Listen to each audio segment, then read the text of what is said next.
Beyonce done ran down on you once, Fifth. Come on. She did worse. She jumped off the thing, off the ledge. I was like, oh shit, I didn't really know what to do. When he's saying he's not afraid of 50 Cent, why would you have to make that clear when no one's ever asked me if I'm afraid of Jay-Z? Big homie, right? So he imaged himself after a gay painter. We all know that 50 Cent and Beyonce didn't see eye to eye with each other, but reports suggest that the celebs have been having a feud stewing for years. Things got heated to the point that 50 claimed that Beyonce allegedly jumped him.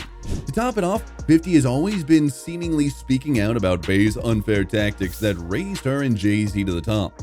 Let's jump right into this feud that has been simmering between these two powerhouses.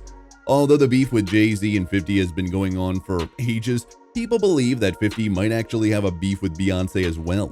During an appearance on The Breakfast Club, he revealed Beyonce jumped off a windowsill after the former rivals started chatting. 50 claimed he was merely greeting the Empire State of Mind hitmaker when Beyonce tried to take him on. She jumped down. She was like on a windowsill. Right. We was in Vegas. She said, "Come on, I'm talking to her." She jumped out. She was like, "Duh, duh, duh." And I'm like, "Wait, what is she doing?" That stuff, that's me and Jay-Z stuff. This ain't got nothing to do with you, girl. Now, given that 50 has called out the Jehovah couple for mistreating younger artists, it's quite understandable for Bey to be frustrated. However, fans speculate things that are more complicated than they seem. For the record, 50 Cent has openly revealed that Beyonce has catapulted her husband's career by using unfair means. Although nothing 50 has claimed is proven, the stats tell a similar story. While talking with XXL, the 48-year-old said, "It's okay for the award shows not to give me the trophies. Even Jay-Z's career, you can look at that and say the association of Beyonce is when he started to receive the 16, 17 Grammys, since he's been with Beyonce. And you go prior to that, he had none. That came with the association." That's not all. 50 alleged that Beyonce tried to get Eminem to do the Super Bowl show without him, but her plan didn't follow through. However, in the end, 50 made a surprise visit to the stage as they allegedly couldn't sell the seats. I wasn't in the ad because of Jay-Z and them was putting it together. Cent then confessed that he didn't care about the trophies as he was more concerned about the checks, adding, "Because what I was saying was the content was raw enough and who I am. My experience is a little bit abrasive to conservatives. I haven't experienced much that Jay probably hasn't experienced. What I will say is he's internal. He's a quiet person, so you don't see that. You don't feel the energy that goes in on that environment." Later, people look at it and they honor those things. It didn't matter to me in that time period. I was like, F it, don't give me the trophy, so what? Anyway, Cent also noted that Beyonce has been pulling the strings to get her family as many accolades as possible. You see, Jay and Beyonce's kids already have Grammys. They don't sing yet. They don't sing. They don't rap yet. And they already have Grammys and stuff. So they say, give them this trophy so we can secure that they're coming to the award show. Apart from that, 50 explained that Jay usually covers topics that aren't usually addressed in rap, like achieving financial independence, supporting black businesses, and trying to be a better spouse. But according to 50, hip-hop is mainly for the youth, and those topics are just way too adult. Hip-hop's culture is connected to the youth culture. The kid's gonna bring new innovative stuff. He just had the maturity bleed off into the material. It's cool for me, like in my car, I'm listening to it, but the kids, I don't see them actually listening to it. He was talking down at them a little bit. Like, I'm up here, baby. I felt like Carlton Banks from The Fresh Prince of Bel-Air when I was listening to it. 50 also had some choice words to say about Jay-Z's album, 444. He claimed that the album was too complicated for the audience to understand. 50 explained that the audience intends to listen to music in their free time, but complexity defeats the purpose.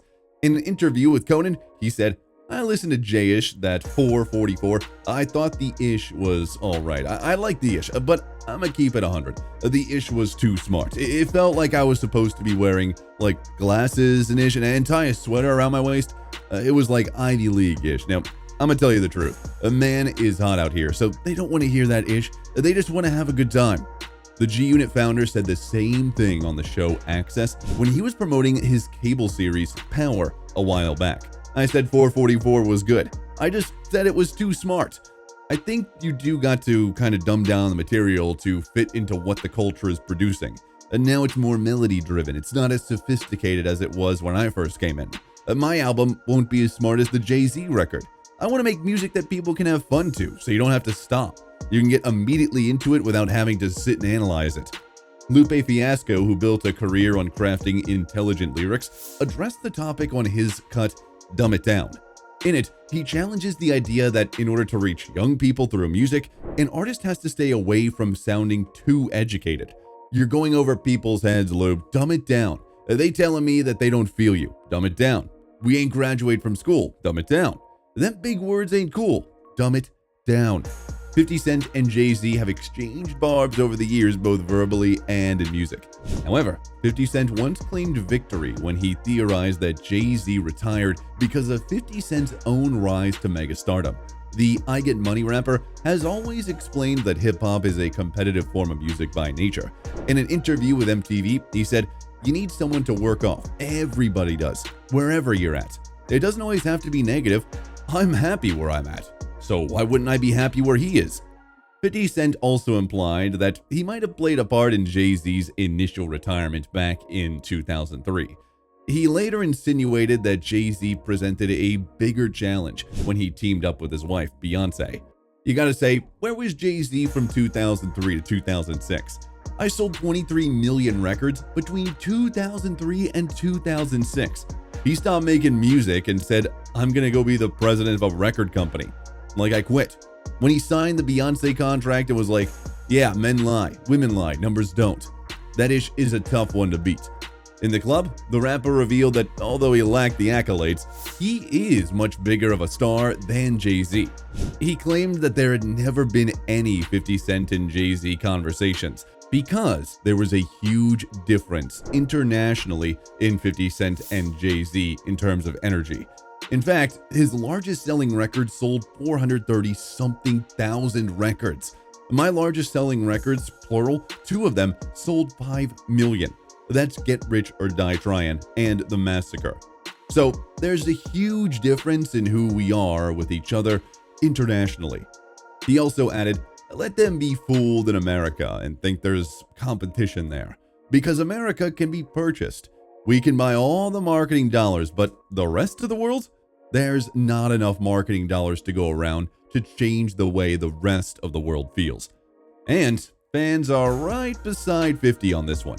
They believe Americans don't realize what 50 is. 50 Cent is known in Asia and all over Europe. He's an icon and a legend. I saw little Thai kids from my village listen at a candy shop, and they didn't speak a word of English. Another added, he wasn't lying, and the way he analyzed the situation in regards to Jay-Z, saying nobody is scared of 50 is the 100% truth. That's exactly why he said that, because he felt like the interviewer was testing his gangster, and he wants to keep his image of being a street dude. When we all know that Jay isn't like that. He's the type of guy that would use business to destroy you, or at worst, pay for security to handle any potential violent altercation. That's all for today. See you in the next one. Goodbye.